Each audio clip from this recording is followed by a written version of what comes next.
Mesdames, Messieurs, bonsoir. Merci de votre fidélité. Voici les titres à développer pour ce 20h.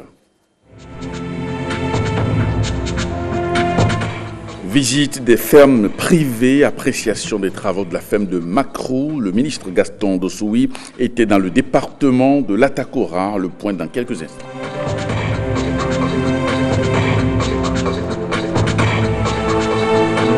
Les émissaires de la Banque mondiale visitent les infrastructures réalisées par l'institution au Bénin.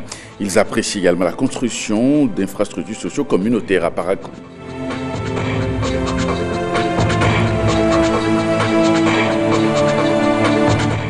Les populations de Djidja saluent la gouvernance Talon.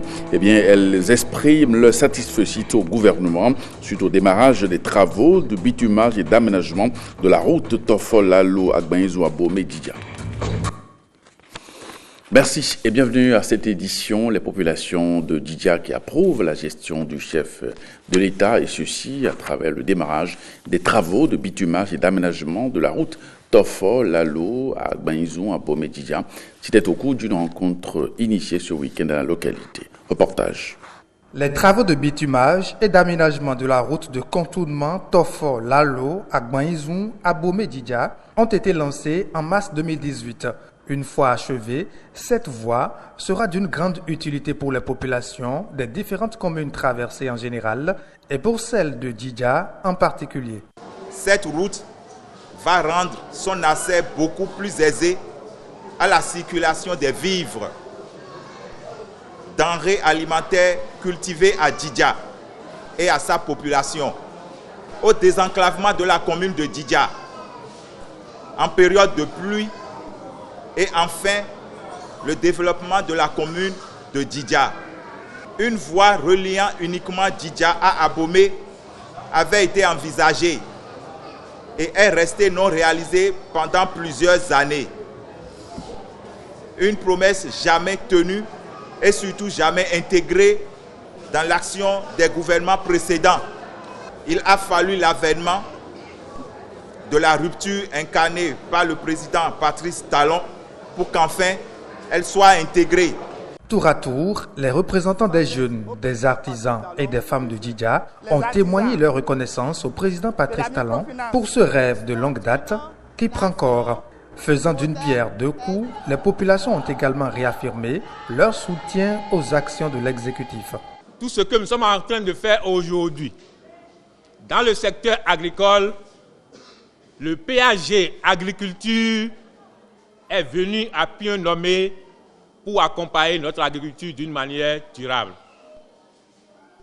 Le coton, nous avons franchi les 20 000 tonnes au niveau de notre commune. Le paiement a suivi comme il le faut. Les intrants sont arrivés à temps. Les producteurs ont travaillé jusqu'à ce que cette production soit à la hauteur de ce que nous avons fourni comme effort. Je vous demande de bien vouloir accompagner la réalisation de son programme pour le développement de notre localité, car la préoccupation majeure, c'est le développement. Les populations ont enfin profité de l'occasion pour formuler des doléances à l'endroit du gouvernement. Les femmes plaident pour l'octroi de microcrédits afin de mieux dynamiser leur groupement. Les sages et notables de Djidja voudraient pour leur part que la police républicaine de la commune soit dotée de matériel roulant pour plus d'efficacité. Alphonse Kouagou, administrateur suppléant au Conseil de la Banque mondiale en visite au Bénin pour s'imprégner des objectifs du développement, profite également pour toucher du doigt quelques réalisations de l'institution sur le terrain, en compagnie donc de la représentante résidente de la Banque mondiale, Catherine Achek. Alphonse Kouagou était donc ce week-end à Parakou, plus précisément à Korobororo, pour visiter un module de 3 classes, plus de direction et toilettes construits, sur financement de la Banque mondiale. Ronald Robinson. L'école primaire publique Korobororo Peul de Parakou reçoit une visite de taille. La représentante résidente de la Banque mondiale, Katrina Charquet, et Alphonse Kouagou, administrateur suppléant au conseil d'administration du groupe de la Banque mondiale. C'est déjà très impressionnant de voir l'école telle qu'elle existait auparavant et le nouvel édifice qui a été construit et qui est maintenant exploité par 150 enfants.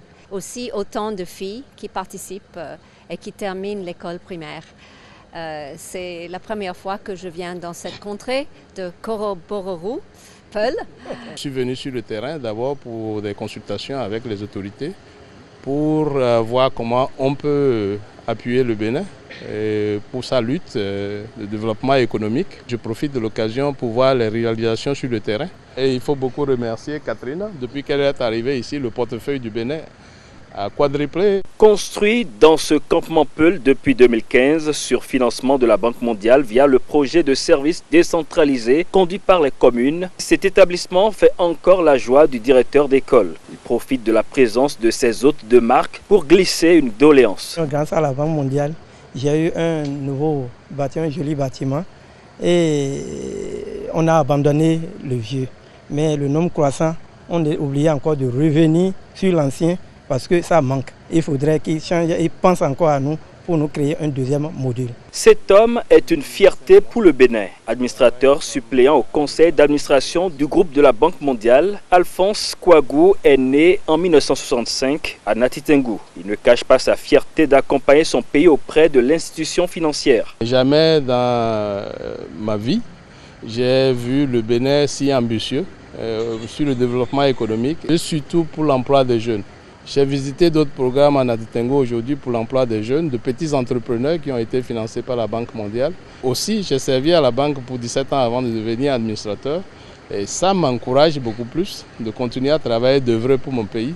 À travers cette visite de terrain, la Banque mondiale touche du doigt ses réalisations, ce qui motive davantage l'approbation de ce type de dossier une fois à Washington.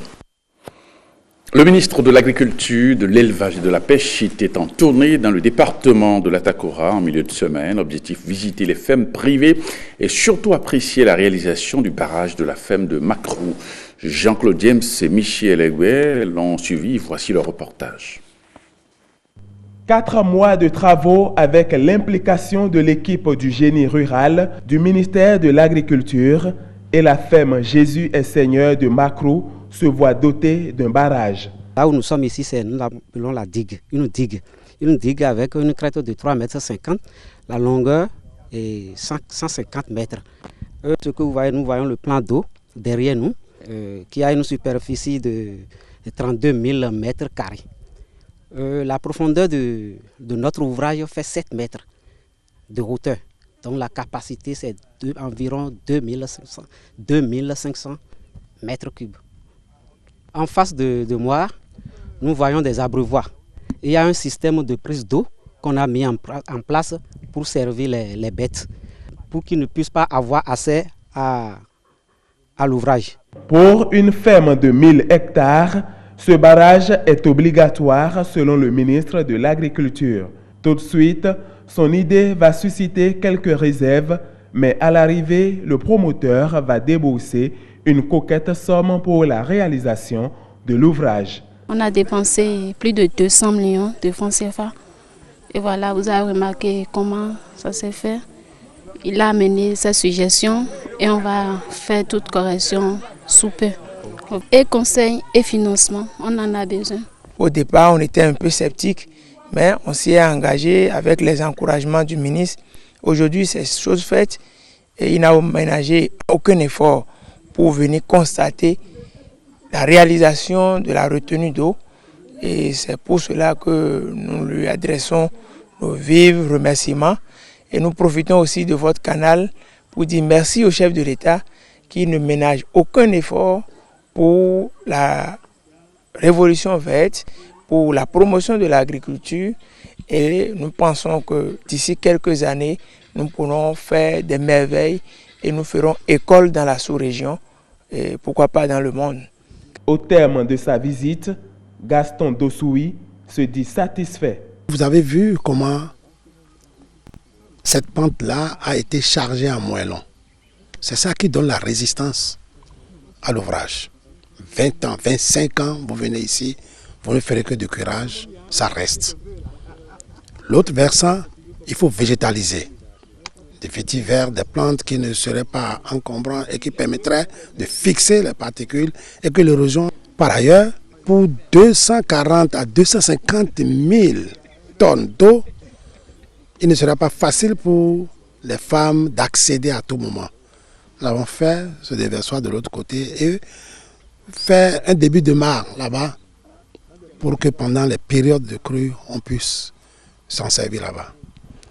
Je suis très optimiste par rapport à ce que j'ai vu et satisfait. Je ferai passer la plupart de nos techniciens du génie rural ici pour qu'ils comprennent, ils apprennent comment ça s'est produit, comment ça s'est passé.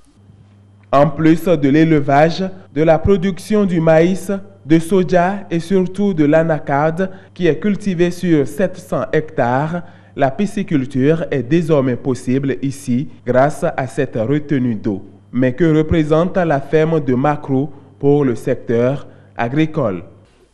Dans 1 an, 2, quand nous allons venir, nous allons pouvoir trouver au moins 5, 10, 15 hectares irrigués, au goutte à goutte. Et entre les plants, une production de légumes. Ici, on va commencer par changer les paradigmes. Après la ferme de Macrou, dans l'arrondissement de Birni, commune de Kouandé, la délégation ministérielle met le cap sur Tukuntuna. Ici, il était question de visiter une autre ferme privée avant de penser à toute politique de mise en valeur.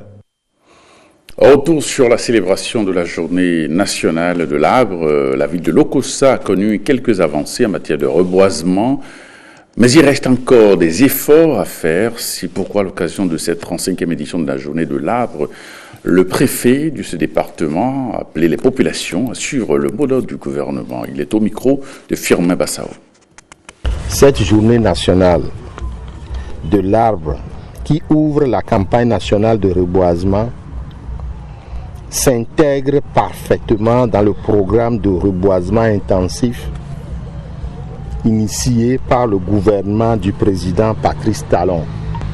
Ces actions de reboisement permettent de freiner la destruction du couvert forestier, de satisfaire à terme les besoins des populations en produits forestiers, en pâturage pour les animaux et en produits connexes et de promouvoir la foresterie urbaine et rurale. Le centre-ville de la commune de Lokossa, de par sa végétation verdoyante, est en passe de constituer un modèle de ville où le reboisement urbain est assez remarquable. Toutefois, le plus gros défi à relever, c'est la protection et l'entretien des plants mis en terre. Nous exhortons en conséquence les populations à travailler pour la sauvegarde de notre environnement. Et puis, à Parakou, la mairie a initié une séance de mise en terre des plants pour participer à la préservation du couvert végétal et lutter contre la déforestation. Dorcas Tito, Alexis Sassoba. 2100 plants mis en terre sur une superficie de 4 hectares. Nous sommes à Nikikpérou dans le 3e arrondissement de Parakou. Le maire Charles Toko, accompagné du conseil communal, sacrifie à la tradition avec un objectif bien précis. On a décidé que chaque quartier ait au moins 1000 mètres carrés de forêt. Tous les quartiers de Parakou, d'ici 2 ans, 1000 mètres carrés. Au niveau des arrondissements, on a des forêts. Ici, nous sommes au 3e arrondissement, ça fait 4 hectares. Vous avez vu vous-même que les arbres de l'année dernière ont poussé. Des espèces rares, Caillasse sénégalensis et autres, Adensonia digitata, tout ça là, on a mis sur terre.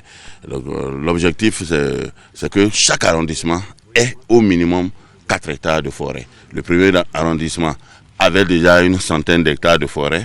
On y a ajouté maintenant 20 hectares à la station de Bout-de-Vigeant, donc 15 régulièrement emboisés. Le 2e arrondissement, on est en train, une quinzaine également. Donc Notre objectif, Parakou est déjà la ville la plus verte, mais que Parakou soit la ville la plus verte sur le plan mondial. La ville la plus verte sur le plan mondial qui passe par l'entretien et le suivi des plans. En pleine saison sèche, on a arrosé ici avec la collaboration des sapeurs-pompiers, des eaux et forêts. D'ailleurs, j'allais oublier, nos hommes en tenue ici nous aident beaucoup, surtout les eaux et forêts qu'il faut remercier pour l'entretien de ces arbres. Bon, c'est grâce au partenariat avec la mairie. Chaque fois, ils viennent en appui. Ils nous viennent en appui pour l'entretien des plants. Donc les plants ont été bien entretenus. Vous allez voir que la mairie a pris aussi les dispositions avec la réalisation d'une clôture en barbelé là. Donc voilà pourquoi nous avons réussi à conserver nos plants. L'ONG Mousquetaires Services et Communication accompagne également la mairie de Parakou dans sa vision, celle de faire de la cité des Koubourou la ville la plus verte de la sous-région à l'horizon 2021. Et puis, plus de 3000 plants de millénaires sont mis en terre à Ouenou. On est toujours dans le Borgo, le village de la commune de Niki. Sous la direction du préfet, étaient à ses côtés des directeurs des services déconcentrés du département, sans oublier les écoliers et la population. Giscard Povis, Samira Chavimane. Nous vous promettons de bien entretenir ces plants car l'arbre, c'est la vie. Raouza Nonsou et ses amis l'ont compris, sans arbre, pas de vie humaine. C'est d'ailleurs son école, le PP Ouenou dans la commune de Niki, qui a le privilège d'accueillir au plan départemental les manifestations officielles de cette 35e édition de la journée de l'arbre au Bénin. L'arbre en particulier et la forêt en général constituent le socle du développement des pays, le réservoir des ressources biologiques, la fourniture des biens et services environnementaux et participe à la régulation et la stabilisation du climat. L'arbre et l'éducation pour une économie verte durable, c'est le thème de la présente célébration. C'est un thème on ne peut plus édifiant qui nous invite à adopter des comportements en faveur donc du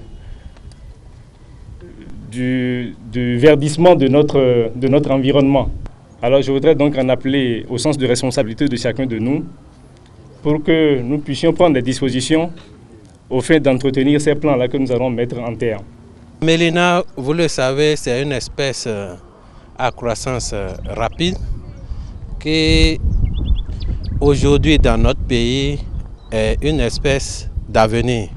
Mais à côté, il faut dire que dans nos différents sites de reboisement, nous avons d'autres espèces telles que le caïcédra, telles que l'Avzélia et le Thérocarpus qui sont en train d'être promus également.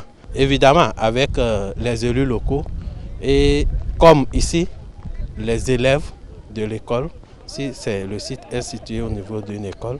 Et à côté de cela, il faut dire qu'il y a des actions de sensibilisation. Preuve que ces plans ne souffriront d'aucun abandon. Et puis, une panne électrique est survenue ce week-end dans les quartiers d'Akwakpa et Guincomin. Alerté, la direction générale de la SPE a pris les dispositions idoines pour rétablir la situation. Blaise Adampo. Il sonnait 3 heures du matin ce samedi 1er juin quand un déclenchement est survenu sur le poste de distribution de la SBE à Akwakpa. Les recherches sont menées par une équipe d'intervention. La cause est détectée. Il s'agit d'un câble de haute tension, qui quitte Bégamé pour Akwakpa. Et c'est ce câble qui permet de transiter toute la puissance nécessaire pour alimenter toute la clientèle qui est au niveau du poste d'Akwakpa. Et donc justement, nous nous sommes déplacés sur le terrain pour aller constater que le câble a été pioché, certainement pendant les travaux qui sont en cours dans la zone. L'objectif à l'instant, c'est réalimenter la clientèle.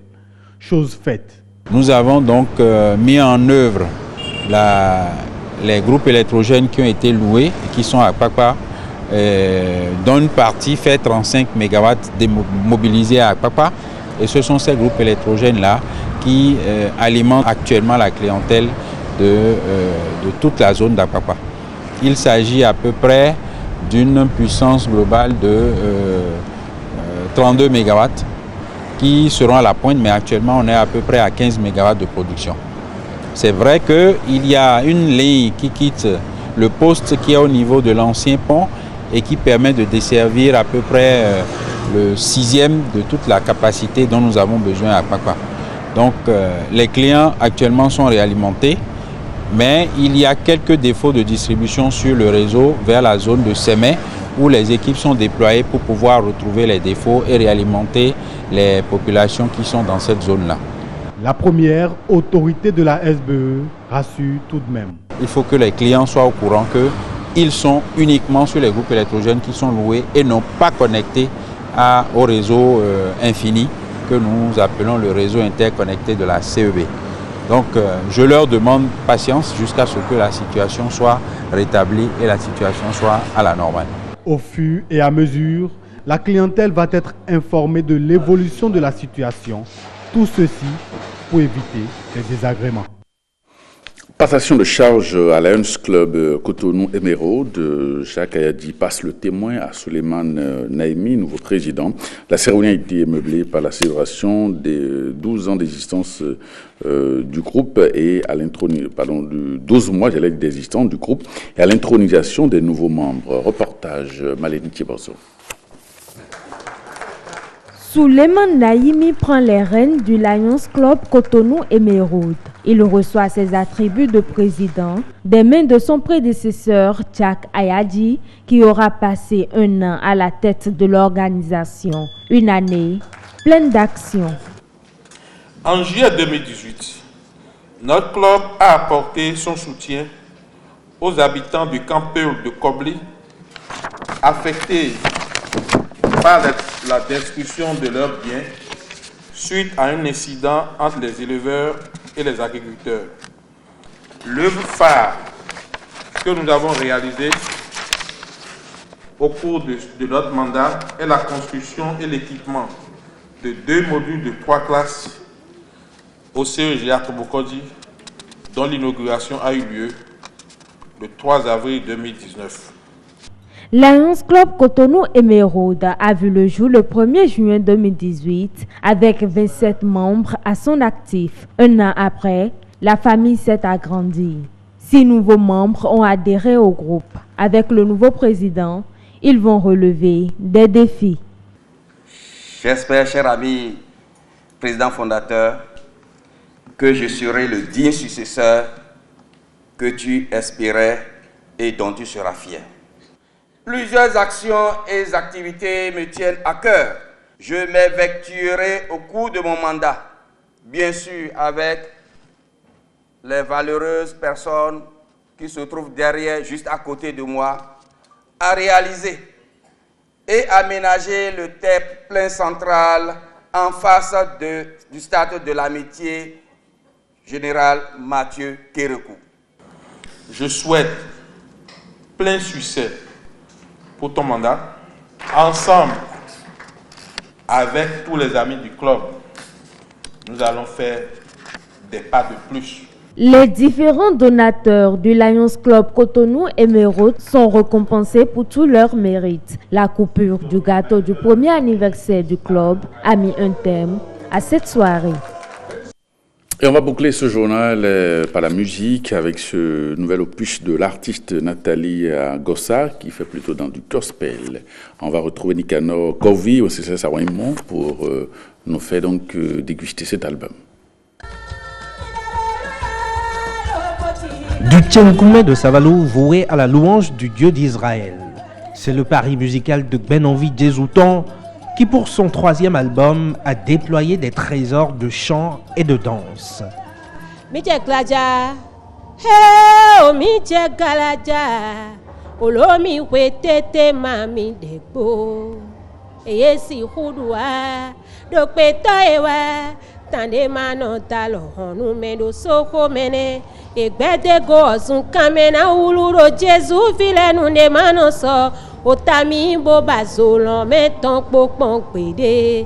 Midjegalaja, libéré des fers par le Christ, L'amour de Dieu, le salut des hommes. Autant de thèmes développés dans cet album de 7 titres par le chantre. Un album déjà adopté par son public au même titre que les 2 précédents. Quand vous disséquez ces chansons, vous voyez que la profondeur de Dieu, tout ce que Dieu fait, il n'y a pas de hasard dans ce que Dieu fait. Et j'ai l'impression que Dieu passe par elle pour nous envoyer des messages forts, très forts. Des danseurs qui flambent, un public conquis et des spectateurs acquis à la cause de Gbenenvie. Mais l'artiste ne se satisfait pas encore du nombre de ses admirateurs inconditionnels. C'est encore en chanson qu'elle convie le grand public à consommer sans retenue son nouvel album.